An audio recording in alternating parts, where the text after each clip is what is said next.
দীর্ঘ অভিযানের পরও গাজা থেকে নিশ্চিহ্ন করা যায়নি হামাসকে। আগের চেয়ে শক্তিশালী হওয়ার দাবি সশস্ত্র গোষ্ঠীটির। শক্ত প্রতিরোধে কোণঠাসা ইসরায়েলি বহর।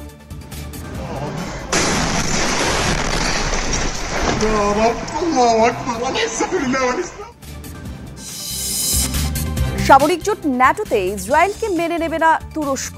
হুঁশিয়ারি এরদোগানের। তেল আবিবের সাথে সহযোগিতামূলক কোনো সম্পর্ক নয়, ঘোষণা তুর্কি প্রেসিডেন্টের।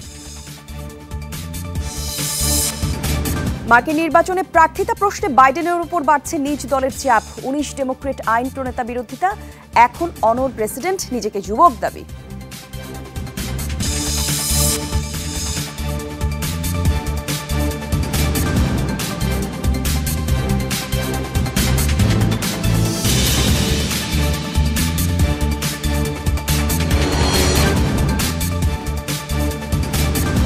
শিরোনাম দেখছিলেন, আপনাদের সঙ্গে আছি আমি জান্নাতুল। 9 মাসের বেশি সময় ধরে ইসরায়েলি অভিযানের পর গাজা থেকে নিশ্চিহ্ন করা যায়নি হামাস যোদ্ধাদের। এখনও উপত্যকায় ইসরায়েলি বাহিনীর ওপর চোরাগোপ্তা হামলা চালিয়ে যাচ্ছে গেইলারা। হামাসের দাবি আগের চেয়েও শক্তিশালী হয়েছে তাদের বাহিনী। বার্তা সংস্থা এপিকে দেওয়া সাক্ষাৎকারে সংগঠনটির এক মুখপাত্র বলেছেন, যুদ্ধের শুরুর সময়ের চেয়ে এখন বরং আরও ভালো অবস্থানে আছে হামাস। গাজায় যুদ্ধবিরতি আলোচনার মধ্যেও থেমে নেয় ইসরায়েলি আগ্রাসন। আগের চেয়েও হামলার পরিধি বেড়েছে কয়েক গুণ। বারবার টার্গেট করা হচ্ছে নিরীহ ফিলিস্তিনিদের আশ্রয় শিবিরকে। লাগাতার হামলার মুখে থেমে নেই স্বাধীনতাকামী ফিলিস্তিনি যোদ্ধারাও। শক্ত প্রতিরোধে ইসরায়েলি সেনাদের বারবারই পিছু হটিয়েছে সশস্ত্র গোষ্ঠীটি। 9 মাসের দীর্ঘ লড়াই শেষেও হামাস এখন বলছে তাদের প্রতিরোধ ক্ষমতা বেড়েছে কয়েক গুণ। ফিলিস্তিনি যোদ্ধারা যুদ্ধের প্রথম দিকের তুলনায় ভালো অবস্থানে আছে। যে কোনো সামরিক পরিস্থিতি মোকাবেলায় ব্যাপকভাবে প্রস্তুত হামাস। তারা আগের চেয়েও শক্তিশালী। হামাস বলছে গাজায় নিরপরাধ মানুষের প্রাণহানি এড়াতেই যুদ্ধবিরতির প্রস্তাবে রাজি হয়েছে তারা।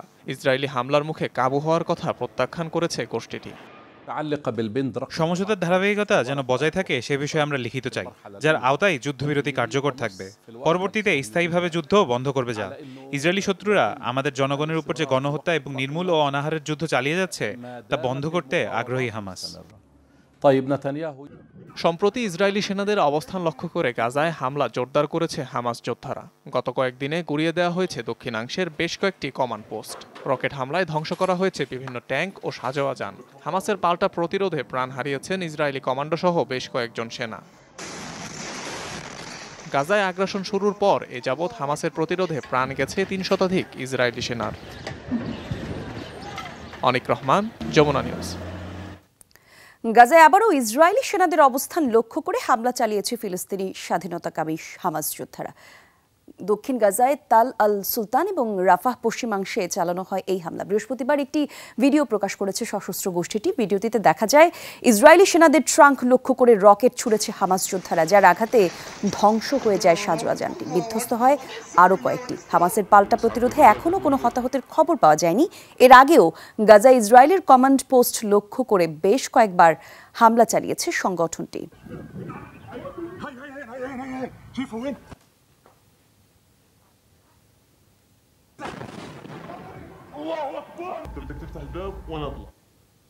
গাজার বিভিন্ন অঞ্চল থেকে ইসরায়েলি বাহিনী সরে যাওয়ার পরপরই মিলেছে ভয়াবহতার প্রমাণ। বিশাল ধ্বংসস্তূপের মধ্যে মিলেছে স্তূপ করা মরদেহ। যুদ্ধবিরতি আলোচনার মধ্যেও থেমে নেই হামলা।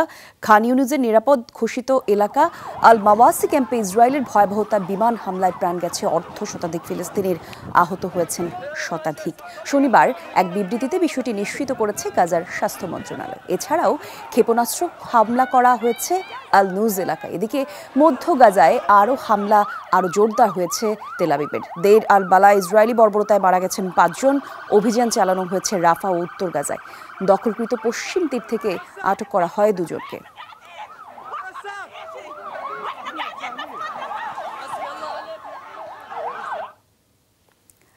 ইসরায়েল এবং ন্যাটোর মধ্যে বাধা হয়ে দাঁড়াবে তুরস্ক।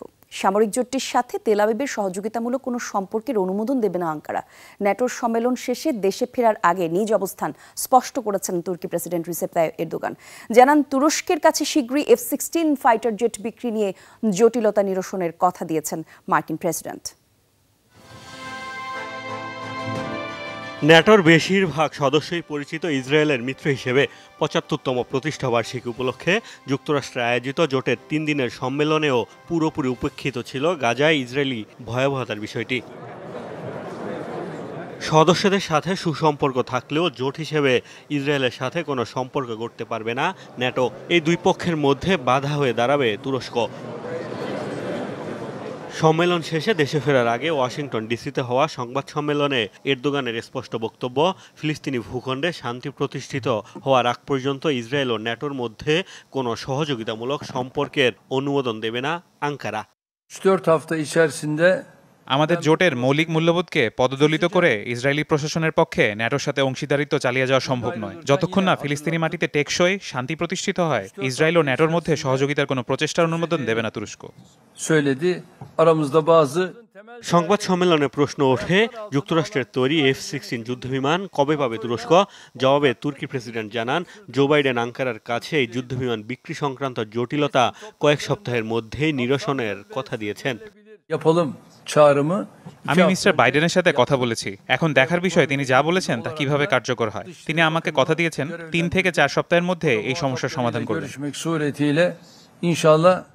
রাশিয়ার কাছ থেকে S-400 ক্ষেপণাস্ত্র কেনা নিয়ে দ্বন্দ্বের জেরে তুরস্কের কাছে F-16 বিক্রি বন্ধ করে দেয় যুক্তরাষ্ট্র। চলতি বছরে ওয়াশিংটনের কাছ থেকে F-16 পাওয়ার বিনিময়ে সুইডেনকে ন্যাটোতে যোগ দেওয়ার অনুমোদন দেয় তুর্কি সরকার। মোস্তফা মাহমুদ, যমুনা নিউজ।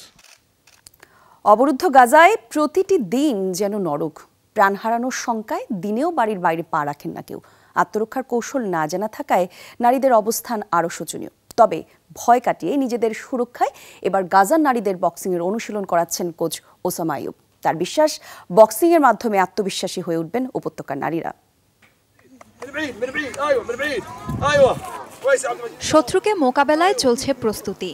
কখনো অদৃশ্য শক্তির হামলা প্রতিরোধ, আবার কখনো শত্রুকে ঘায়েল করার কৌশল রপ্ত করছেন গাজার নারীরা। প্রয়োজনীয় নির্দেশনা দিয়ে তাদেরকে আরও চৌকস যোদ্ধায় পরিণত করছেন কোচ ওসামা আইয়ুব।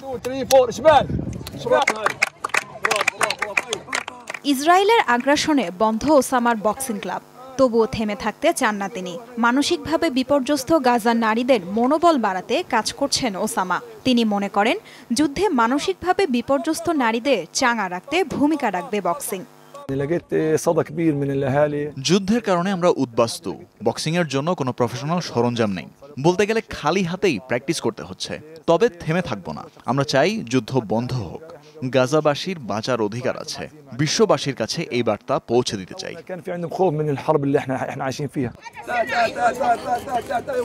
ওসামার এই ব্যতিক্রমী উদ্যোগে সাড়া দিয়ে অনুশীলনে যোগ দিয়েছেন বহু ফিলিস্তিনি নারী। কৌতূহলী ছিলাম খুব। প্র্যাকটিস করে দেখলাম ভেতরের জমে থাকা সব ক্ষোভ, রাগ অনেকটা নিয়ন্ত্রণে এসেছে। নিজেকে হালকা লাগছে, জড়তাও কমে গেছে অনেক। নিজেদের মেয়ে কিংবা বোনদের বক্সিং অনুশীলনে পাঠাতে সবচেয়ে আগ্রহী তাদের পরিবার। ওসামার নতুন এই উদ্যোগকে স্বাগত জানিয়েছেন তারা। ওদের পরিবারের এত আগ্রহ সত্যি অবাক করেছে। খুব ভালো সাড়া পাচ্ছি। এদিকে টানা অনুশীলনে অনেকেই এখন পারদর্শী। নির্ভয়ে বাড়ির বাইরে বেরোতে পারছে। আত্মবিশ্বাসী হয়ে উঠছে। এটা একটা অন্যরকম অনুভূতি। গাজায় ইসরায়েলি আগ্রাসন 10 মাসে পড়লেও অগ্রগতি নেই যুদ্ধবিরতিতে। তাই বক্সিং কোচ ওসামা আইয়ুব চেষ্টা করছেন অসহায় গাজাবাসীকে কিছুটা হলেও সাহায্য করার। Tajrian Sobhan, Jamuna news. Gaza Israeli আগ্রাসনের প্রতিবাদে আবারও বাণিজ্যিক জাহাজ লক্ষ্য করে হামলা চালিয়েছে হুতি বিদ্রোহীরা। শুক্রবার দেয়া বিবৃতিতে এমন দাবি করেন ইরান সমর্থিত গোষ্ঠীটির মুখপাত্র ইয়াহিয়া সারে। বেশ কয়েকটি ব্যালিস্টিক মিসাইল এবং ড্রোন দিয়ে লোহিত সাগর ও বাব এল মানদেভ প্রণালীতে 2 দফা চালানো হয়েছে এই হামলা। এতে ব্যাপক ক্ষতিগ্রস্ত হয় লাইবেরিয়ার পতাকাবাহী জাহাজ চারিসালিস। এখনও পাওয়া যায়নি হতাহতদের কোনো খবর। গাজায় আগ্রাসনের প্রতিবাদে এর আগেও বেশ কয়েকবার লোহিত সাগরের পণ্যবাহী জাহাজে হামলা করেছে হুতি বিদ্রোহীরা, যাতে পুরোপুরি বিধ্বস্ত হয়ে ডুবে গেছে অন্তত 2টি জাহাজ।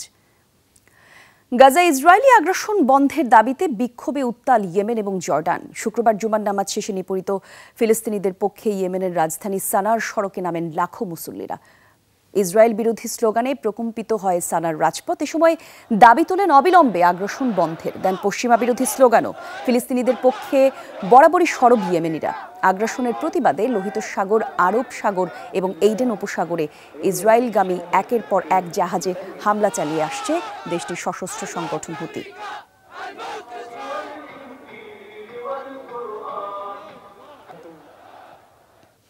গাজা ইসরায়েলি বাহিনী হামলায় আরও জোরদার করায় ক্ষোভে ফুঁসে উঠেছে জর্ডানের মানুষ। শুক্রবার দেশটির রাজধানী আম্মানেও হয়েছে ব্যাপক বিক্ষোভ, যাতে অংশ নেন লাখো নাগরিক। ফিলিস্তিনি পতাকা নিয়ে বিক্ষোভকারীরা দেয় ইসরায়েল বিরোধী স্লোগান। আল্লাহু আকবর ধ্বনিতে প্রকম্পিত হয় আম্মানের রাজপথ।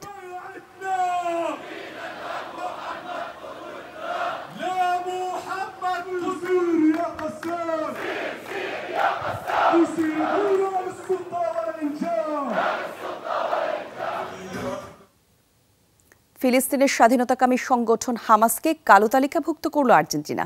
দক্ষিণ আমেরিকার প্রথম দেশ হিসেবে হামাসকে সন্ত্রাসী সংগঠন বলে আখ্যা দিয়েছে বুয়েনোস আয়ার্স।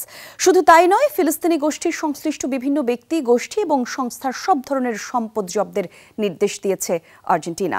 শুক্রবার এই ঘোষণা দেয় আর্জেন্টিনার প্রেসিডেন্ট হ্যাভিয়ার মিলেই। এক বিবৃতিতে বিষয়টি নিশ্চিত করা হয়। এতে করে হামাসের বিরুদ্ধে ইসরায়েলের 7 অক্টোবরের হামলার প্রতিবাদও করা হয়। তকমা দেওয়া হয় তেল আবিবের ইতিহাসে জঘন্যতম হামলার।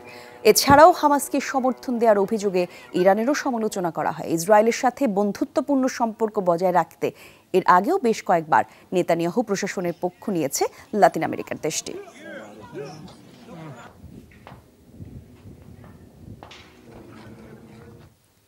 মার্কিন নির্বাচন থেকে নাম প্রত্যাহারে জো বাইডেনের উপর বাড়ছে দলীয় চাপ। এবার প্রেসিডেন্টের বিরুদ্ধে দাঁড়ানোর 19 ক্ষমতাসীন এমপি নতুন প্রার্থী নিয়োগের দাবি জানিয়ে খোলা চিঠি দিয়েছেন সাবেক 2 ডজন কংগ্রেস সদস্য। যদিও নির্বাচনে লড়ার ব্যাপারে অনড় বাইডেন, মানসিকতায় তিনি 41 বছরের যুবক দাবি প্রেসিডেন্টের। নির্বাচন যত ঘনিয়ে আসছে ততই ঘরে বাইরে চাপের মুখে প্রেসিডেন্ট জো বাইডেন। গেল টেলিভিশন বিতর্কে রিপাবলিকান প্রার্থী ডোনাল্ড ট্রাম্পের কাছে ধরাশায়ী হওয়ার পর দাতা আর নীতি নির্ধারকদের আস্থার সংকটে তিনি।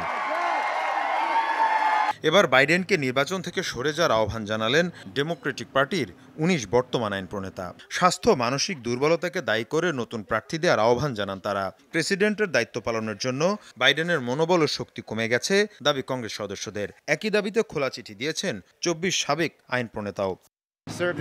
লড়াই যে শক্তি এবং মনোবল লাগে তা দিয়ে 4 বছর আগেই লড়েছেন বাইডেন, কিন্তু এবার তিনি পারবেন না, সেই সক্ষমতা তার নেই। তাই এবার লড়াই থেকে সরে দাঁড়ানো উচিত। ভাঙবেন তবু মচকাবেন না, এই নীতিতে চলছেন বাইডেন। এত বিতর্কের পরও নির্বাচনী লড়াই চালিয়ে যেতে চান তিনি। বয়স কেবলই সংখ্যা এমনটি জানিয়ে বলেন, মানসিকভাবে তিনি নাকি এখনো 41 বছরের যুবক। আমার এখনো অনেক কিছু করা বাকি। নির্বাচনে লড়ার জন্য আমি পুরোপুরি ঠিক আছি। আমি কোথাও যাচ্ছি না। আমি মনে করি আমার মানসিক বয়স এখনো 41 বছর। প্রেসিডেন্ট থাকাকালে জো বাইডেনের ভুলভাল বলার তালিকা বেশ দীর্ঘ। নিয়মিতই ভুল শব্দের ব্যবহার আর উদ্ভট কাণ্ড ঘটিয়ে শিরোনাম হয়েছেন 81 বছরের মার্কিন রাষ্ট্রপ্রধান। মীর মুশফিকা হাসান, যমুনা নিউজ। আম্বানি পরিবারের ছেলের বিয়ে ঘিরে ভারত জুড়ে চলছে ধুন্ধুমার। শুক্রবার মূল অনুষ্ঠানে অংশ নেন সাবেক ব্রিটিশ প্রধানমন্ত্রী টনি ব্লেয়ার এবং বরিস জনসনের মতো ক্ষমতাবান রাজনৈতিক ব্যক্তিত্বরা। ছিলেন মেটার নির্বাহী জকারবার্গ এবং আরামকোর প্রধান আমিন নাসেরের মতো প্রভাবশালী ব্যবসায়ীরা। অনুষ্ঠানে আলো ছড়ান ক্রীড়া জগতের তারকারাও। বিয়ের এই আয়োজনে চলবে আরও 2 দিন। তবে বিপুল অর্থ ছড়ানো আয়োজন নিয়ে চলছে নানা সমালোচনাও।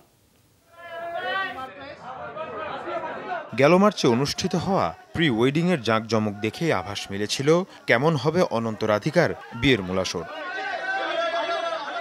ভারতীয় ধনকুবের মুকেশ আম্বানির ছোট ছেলের বিয়েকে কেন্দ্র করে বিশ্বের ক্ষমতাবান আর প্রভাবশালী ব্যক্তিরা ভিড় করেছেন মুম্বাইয়ে। শুক্রবার জিও কনভেনশন সেন্টারে বসে তারার হাট। প্রায় 1200 অতিথির মধ্যে ছিলেন ব্রিটিশ প্রধানমন্ত্রী টনি ব্লেয়ার ও বরিস জনসন, সাবেক মার্কিন প্রেসিডেন্ট ডোনাল্ড ট্রাম্পের মেয়ে ইভানকা ট্রাম্প।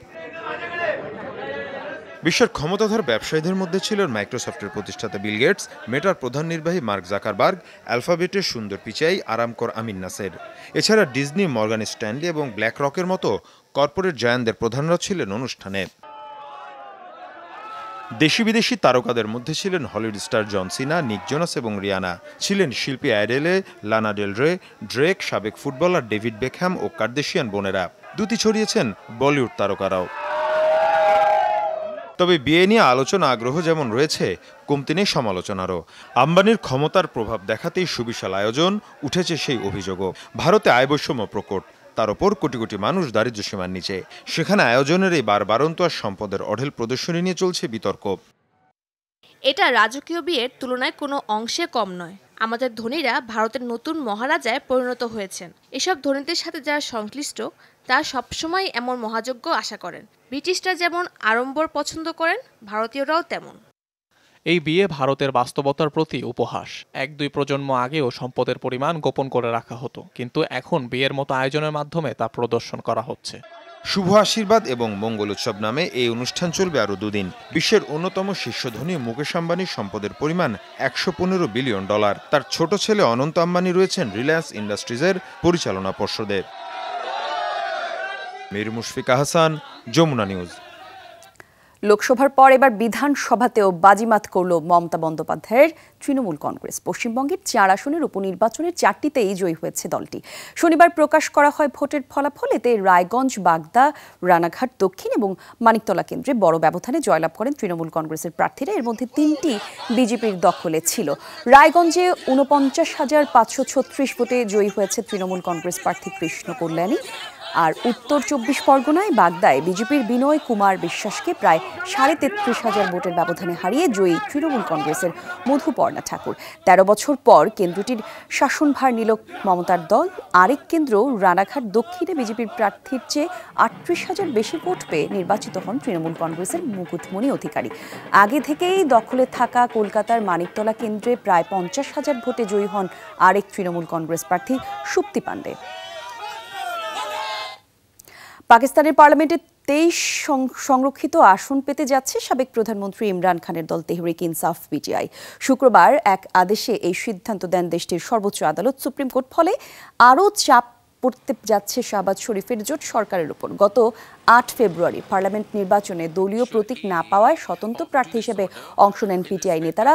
পার্লামেন্টের সবচেয়ে বেশি আসনে জয় পেলেও দেশটির নির্বাচন কমিশন জানায় সংরক্ষিত আসন পাবে না তারা। কমিশনের দাবি, কেবল রাজনৈতিক দলগুলোর জন্য নির্ধারিত ওই 70টি আসন। পাকিস্তানের জাতীয় পরিষদে 336 আসনের মধ্যে 7টি নারী এবং 10টি সংখ্যালঘুদের জন্য সংরক্ষিত।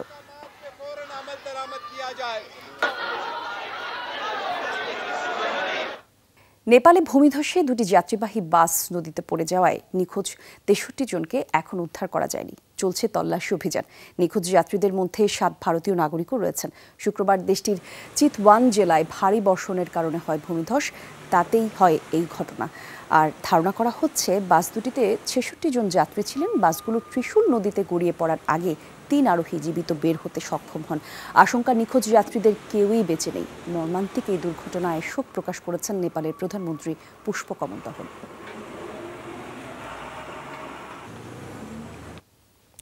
পার্লামেন্টে আস্থা ভোটে হেরে ক্ষমতায় হারাচ্ছেন নেপালের প্রধানমন্ত্রী পুষ্পকমল দহল। দেশটিতে কেপি শর্মা ওলির নেতৃত্বে গঠিত হতে যাচ্ছে নতুন জোট সরকার। শুক্রবার পার্লামেন্টের নিম্নকক্ষে আস্থা ভোটে 63-194 ব্যবধানে হেরে যান বর্তমান প্রধানমন্ত্রী। আস্থা ভোটে জিততে হাউস অব রিপ্রেজেন্টেটিভসের 275 আসনের মধ্যে তাকে পেতে হতো কমপক্ষে 138টি ভোট। অবশ্য নতুন সরকার গঠিত হওয়ার আগ পর্যন্ত তিনি থাকবেন তত্ত্বাবধায়ক সরকার প্রধানের দায়িত্বে।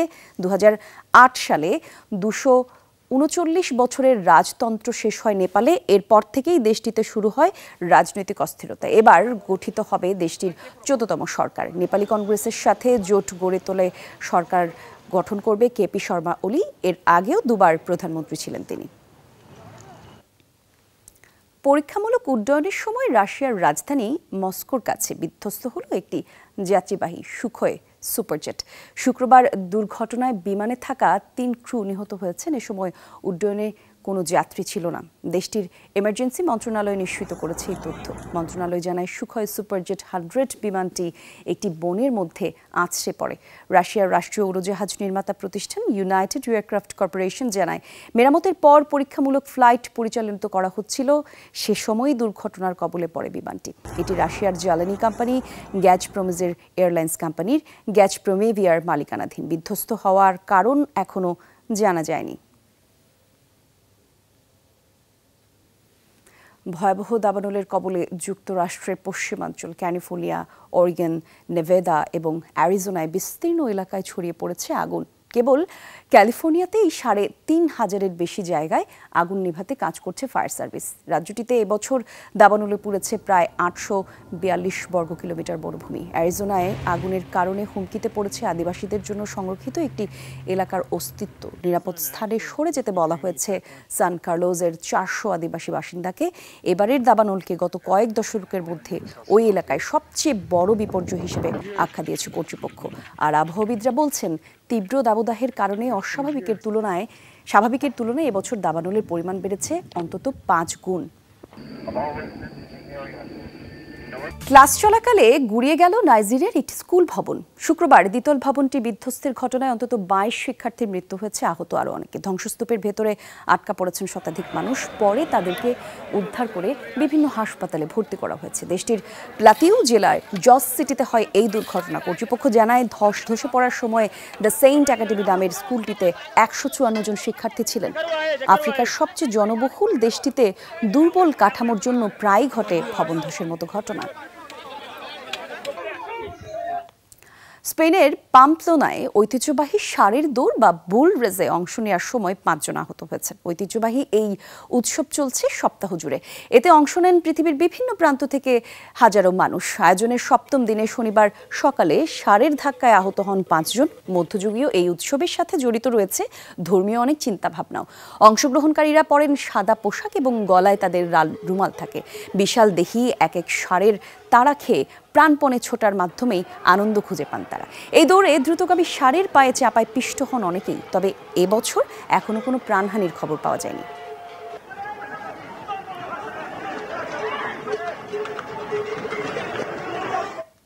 বিশ্বের অন্যতম বার্ধক্যপূর্ণ জনসংখ্যার দেশ জাপান।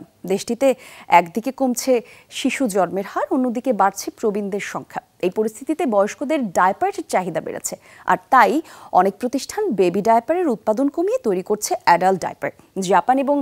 জাপানের এই হাইজিন কিটের বাজার ভবিষ্যতে আরও বাড়বে, এমনটাই বলছেন ব্যবসায়ীরা। জাপানের এই কারখানায় তৈরি হচ্ছে অন্যতম গুরুত্বপূর্ণ হাইজিন কিট ডায়াপার। ষাটোর্ধ্ব প্রবীণদের কথা মাথায় রেখে তৈরি করা হচ্ছে এই পণ্যটি। বিয়ে থেকে মুখ ফিরিয়ে নেওয়া জাপানিদের অনীহা সন্তান জন্মদানেও, তাই প্রতি বছর দেশটিতে আশঙ্কাজনক হারে কমছে শিশু জন্মের হার। অন্যদিকে স্বাস্থ্যসম্মত জীবনযাপনের জন্য দেশটির জনগণের গড় আয়ু অন্যান্য দেশের চেয়ে অনেক বেশি, তাই দেশটিতে দিনকে দিন বাড়ছে প্রবীণদের সংখ্যা। বিভিন্ন জরিপ অনুযায়ী জাপানের মোট জনসংখ্যার প্রায় ৩০%-এরই বয়স ৬৫ বছরের ওপর। বয়স বাড়ার সাথে সাথে দেখা দেয় বার্ধক্যজনিত নানা জটিলতা, তাই দেশটিতে বাড়ছে অ্যাডাল্ট ডায়াপারের চাহিদা। বিশেষ এই পণ্যের বাণিজ্যের সাথে জড়িতরা বলছেন, বেবি ডায়াপারের তুলনায় দ্বিগুণের বেশি আয় হচ্ছে অ্যাডাল্ট ডায়াপার থেকে। প্রতি বছরই অ্যাডাল্ট ডায়াপারের চাহিদা বাড়ছে। আমরা সম্ভাবনাময় এই পণ্যের উপর জরিপ করেছি। আশ্চর্যজনকভাবে বয়স্করা পণ্যটির ব্যাপারে খুবই ইতিবাচক মনোভাব ধারণ করেন।